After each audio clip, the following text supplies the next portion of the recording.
Can you do that for me? Thank you very much. I realized that while we were doing the introduction, this guy is just laughing at me since. Come on, is there something you're expecting? The guy has just been smiling at me since. I'm not wondering, okay, what's going on? I just smile, that's fine. While we were doing that introduction, right, I noticed that majority of us had a particular word that we're trying to figure out life, and I think it's peculiar to everyone. Even the best of us is still trying to figure it out. And I think when we are looking at life in that scope, we will see that if you say I figure out life, I believe you have just started. Reason being that once a person says he has found purpose, or once a person says he has found clarity, one of the things that I have noticed is that they only have an idea of the first step. And then once they are done carrying out the first step, they realize that there's still more. And I realized that when I met a man of 70 who has lived life enough, he has a passion that I wish the younger generation can do this, can do that. And I realized that even though he was able to live a life of impact, even at the age of 70, he still felt like there is still more to be done. So it shows to me that regardless of how much you said you have found, there is still more to come.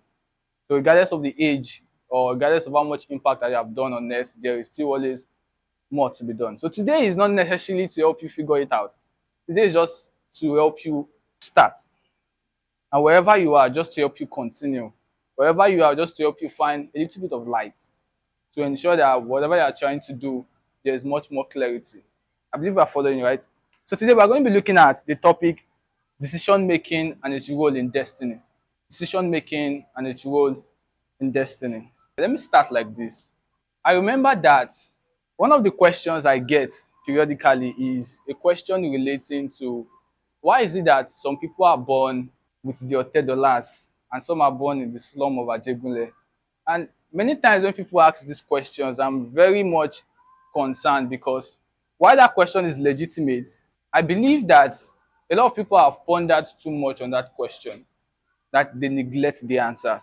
If you sit me down right now and start asking me that, why did God do this? Why did God do that? There is practically an answer to it.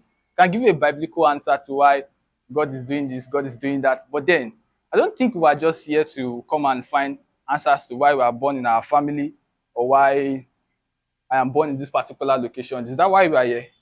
I believe the reason why we are here is just to find a solution, right? And I've seen something over time that people have come to a state of mind whereby they experience the disadvantages of life. Have you heard people tell you that if you are born in Nigeria, life is winning you 1-0? When have you heard that? That means if you are not born in a poor family, 2-0. If you are not born the firstborn, 3-0. And then, while that is true, I see that that mindset in itself is causing a lot of limitation to people. I know that if you pay attention to life, we as humans go through two phases. We go through the unconscious phase and the conscious phase. Let me just drop this slide and we'll go through the conscious phase. In the unconscious phase of life, there is this point in time whereby a person is alive, is living, but is not concerned about the things that are going on. I remember when I just finished my secondary school, doing matriculation. Is it matriculation they call that thing? Doing graduation. While we were doing that, I met a few of my friends, and everybody would say that, okay, I'm going to this university, I'm going to that university, and everybody have their different desires and wishes. And then I realized that even after I was done, I was still not concerned about life. You know, there's a point in time whereby a person is living, but is not conscious about the responsibilities around him. There's that time in all of our lives, right? Whereby we are living, but then the systems around us has created a leverage for us to not be responsible. In the sense that there was a time whereby there was no worries in my head. I was not worried about anything. I was not worried about what to eat. I was not worried about what I want to become. I was not worried about anything. Reason being that I realized that my parents were there. So when I'm hungry, I just go home and then I meet my mom, give me food, I eat, and I'm okay with it. And there are times where I just go to work. When I make money, all I'm thinking about is what kind of clothes can I buy? And I see that a lot of people are in this state of mind whereby they are living but are not conscious of the responsibilities around them. They are living, but not conscious about all of these responsibilities around them. And it's not really peculiar to age.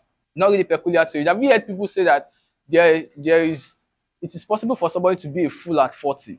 Have you heard that before? It's not that they are not living, not that they are not paying bills. It's just that they are not conscious of the idea that life itself is complex.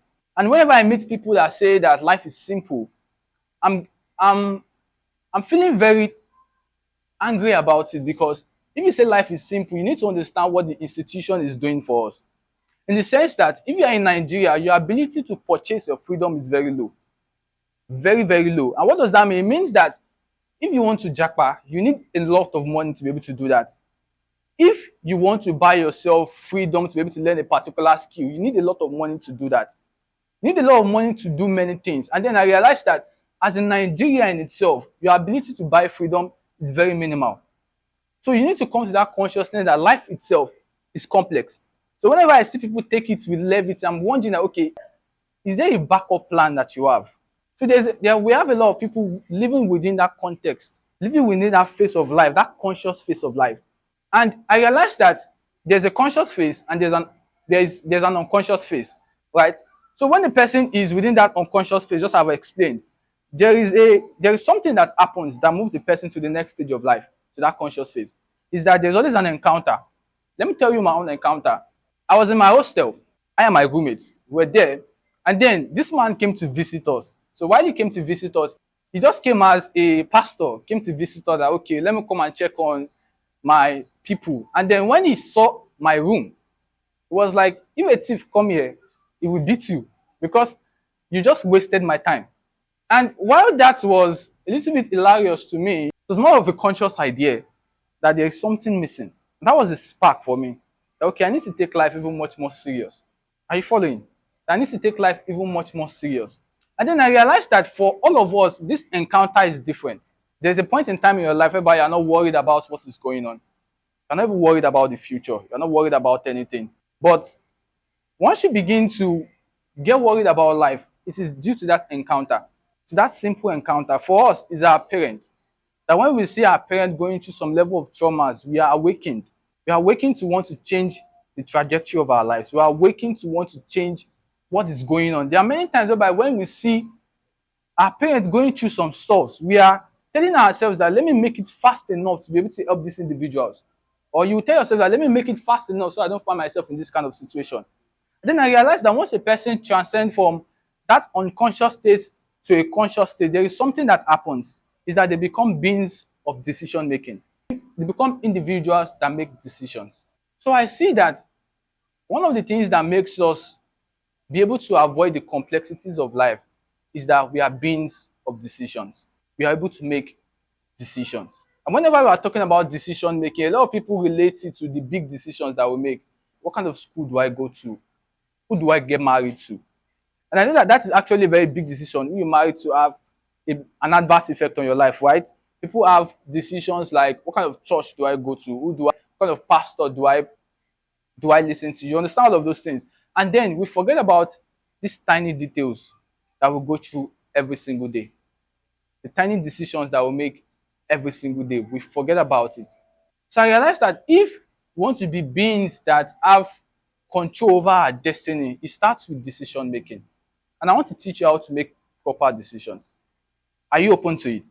Are we open to it? Good. I studied a little bit across history.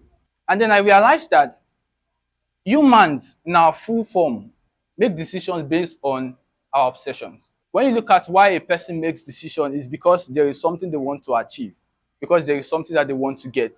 And then I paid attention that there are four natures that human expresses. I want you to pay attention to this because it will make a lot of difference in how you make decisions.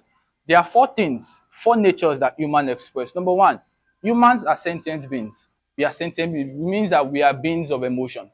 We make decisions based on emotions. I realized that when I was very young, at the time when I was done with my secondary school, my parents made a decision for me.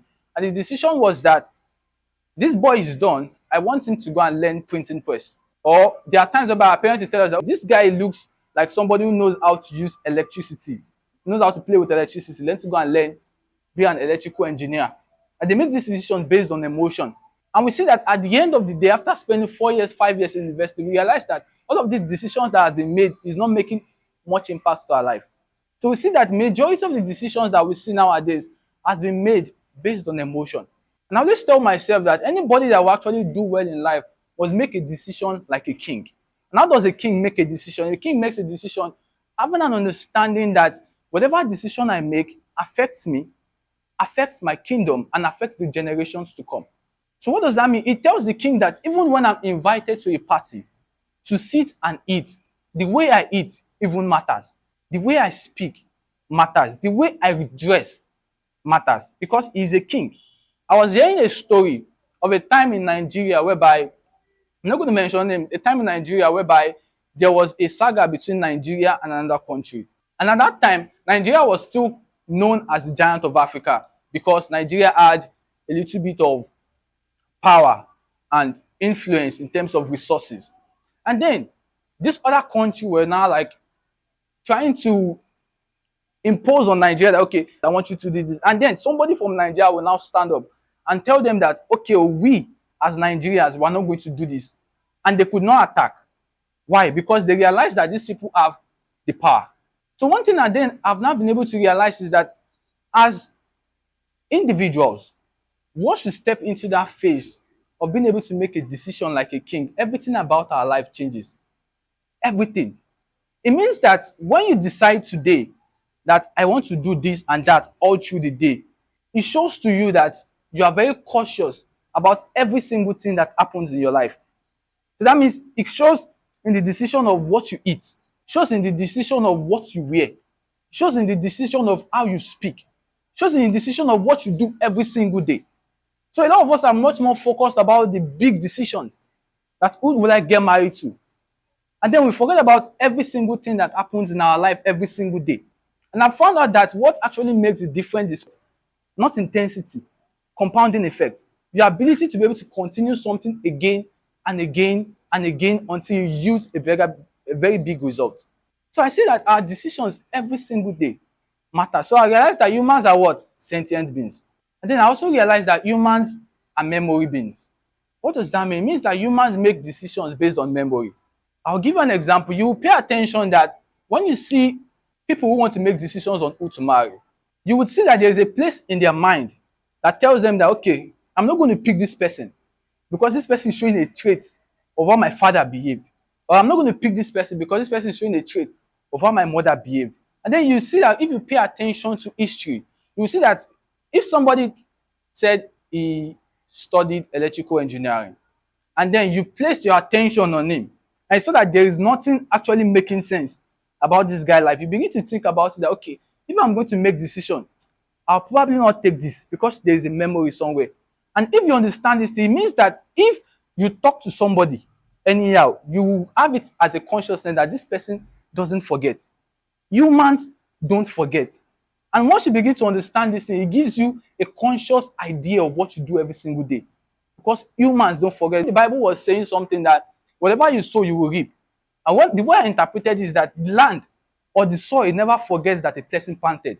And if you relate it to life, it means that any seed that you sow into a person's life, they never forget. So that means if you sow bad, it gets to a point whereby you will reap bad. Humans are memory beings. We make decisions because of our memory. We remember things and we make that decision because of it. We also see that humans are also philosophical beings. We make decisions based on philosophies. I met a man, and I think it was 3 days ago, I was talking to this man. And this man was telling me something. He was saying that his decisions in life is made based on peace. He said that whenever he wants to make a decision, he makes it based on the peace of mind that he experiences. And that shows in the person that he got married to. It shows in how he spends his finance. Is that if I don't feel peaceful about it, I don't spend my money. Have you ever met people that tell you that, okay, it's fine that you do me bad, but once you have done me bad, we are no more friends? Humans are philosophical beings. We have principles. And the moment you begin to understand this thing, it shows you how you relate to humans. When I go against this person's principle, it might have a ripple effect on me. Are we paying attention? So we see that humans are what? Philosophical beings. And finally, humans are logical beings. It means that we make decisions based on logic. We calculate a lot. You will see somebody that tell you that, okay, in the next, how many of you did this thing whereby When we were young, you told yourself that at the age of 20, I'll be a banker. At the age of 21, I'll be married. At the age of 22, I'll be this and that. And then when life hits you, you realize that, oh, come on, this is not work. Oh. And then the point I'm trying to make is that humans are logical beings. We calculate a lot. But when you see somebody that doesn't have money and they start doing economics for you, they start checking this money, like, okay, if I spend one and I spend this one, it shows to us that humans are logical beings. Somebody said something to me. He said that if you pay attention to life or politics, you realize that there are really no enemies. They are just conflicting interests. And what does that show you? It shows you that if our interests align, we'll become friends for the time being. Humans are logical beings. They calculate. You will see that if you pay attention to the university space that we are in right now, see that some people are friends with some people because they've calculated that this person has a tendency of becoming this and that in the future. Humans are logical beings. So all of these four natures of humans play a role in how we make decisions every single day. But now a question I ask myself is that, okay, based on these natures, how do I make decisions? Will I sit down and say, okay, I want to think about what to eat so as it doesn't affect my health? Should I start thinking, am I making this decision based on emotion? Am I making this decision because I'm trying to be logical? It doesn't work. And then I saw that if you pay attention to life, you see that there are different frameworks of how people make decisions. Somebody will tell you to make use of SWOT analysis. We're all familiar with that, right? Tell you to check the strength, check the weakness, check the opportunity, check the threat. Please tell me if you want to make a decision every single day that I believe I'll start writing content every single day so as to build my personal brand. You have to start drawing SWOT analysis for it. Or you start to check the pros and cons, or try to check the magic hat, or how did they make those decisions. I realized that if you want to become a person of decision making, it is an innate character. It is an innate trait. It is something that you can grow into. So I realized that we need to take ourselves to that position whereby we can trust whatever decision that we make. We can trust our instincts. You have a very big chance. I'm going to say this to end it. There was a wave that happened in 2019 and 2020. It was a wave that brought a drastic change to the society, whereby a lot of people stepped into wealth. A lot of people stepped into influence that they didn't plan for. And another wave is coming. 2028, 2029, 2030. Now let's tell my friends that whatever you are cooking now, you will be surprised. Cook it long enough. That is why you cannot fail to not be a leader. You cannot fail to not be a leader. Let me end it with the story of Solomon. Do you know what made Solomon wealthy? We understand that there was wealth already from his father David, from the taxes that they collected from the kingdom. He was already wealthy. But there was something very spectacular about the story of Solomon, was that the Bible said that people heard from different nations and came with resources. The Bible gave a perfect example of Queen Sheba. The Queen Sheba heard of the wisdom of Solomon and she wanted to come and listen. But then she didn't come empty-handed. The Bible said she came with hard questions. It means that I have heard, that is cool, but I need to see. Humans are individuals that love to see. Okay, you tell me that you are a very good orator online. Show me. Once you decide to be a leader, resources follow you. Like, you want to beat the complexities of the future, be a leader. Just decide that I'm going to step into that phase of making decisions every single day. It now begins to affect the time you sleep. It begins to affect the words you say. It begins to affect what you eat. It affects every single thing. So it's not just about who I want to marry. Thank God for that. Every single day, what do I do? What do I do to move to the next level of my life every single day? If you want to see me heartbroken every day, is when my to-do list is not complete. Those that are very close to me, they know I get very angry at myself. I beat myself so much because I'm a leader. I can't say that I will do it and I don't do it. What do I tell those that are following me? That's what makes you a leader. It makes you step into that place whereby you are forced to do the work. Many times when by my startup failed, it's not because it failed because of those that are following me. It failed because I decided to stop. But once you see that you step into that position of knowing that there are people watching, there are people listening to you, there are people paying attention to you, it is that time you will become a true leader. I've said that already 3 times, but let me end it like this. This is my advice to you as we start the program, that we are going to continue this session in my next session. But the point I'm trying to make is that let's settle it in our mind now that we're going to become leaders. And I want you to ask me a question. I want you to ask me, because there's a Q&A session. Please ask me questions. Don't ask boring questions, please. Let's ask questions that is going to turn our heads together. Do you understand? So let's get into that space of leadership. Do we understand? Are we making a promise that we're going to be leaders? And not just leaders, we're going to be individuals who will do it all the same. Are we making that promises? That every single day, every decision that you make it like a king. Remind yourself that I am a king. And whatever decision I make today affects my future. It makes my future either complex or simple. The reason why I know that the future will be good, because I've decided to be a leader. Remember, resources follow leadership. It follows. It follows. You know, AI is disrupting a lot of things now, right? When you are paying attention, AI is disrupting a lot of things, but AI cannot disrupt leadership. Don't know if you get what I'm trying to say. If you become an educator, a leader is an educator, right? Somebody who has something you are able to show, but you're also able to say. AI cannot disrupt it, can only make it much more beautiful. You want to replace me? Come on, come and speak like me now. I'm telling AI, no, not you. The point I'm trying to make is that let's step into that space of leadership. It changes everything. Forget about any strategy out there. Once you become a leader, you'll be forced to implement anything that makes it work. I don't know if you get me. Jesus can decide that I don't want to die. But I have told these people I will die. I'll be forced to die. You don't get, those are systems. Those systems ensure that you actually get the work done. Let me just send you that because I want to continue, but we have a lot of things to say. So thank you very much. That is the introduction of what we're having today. Thank you very much.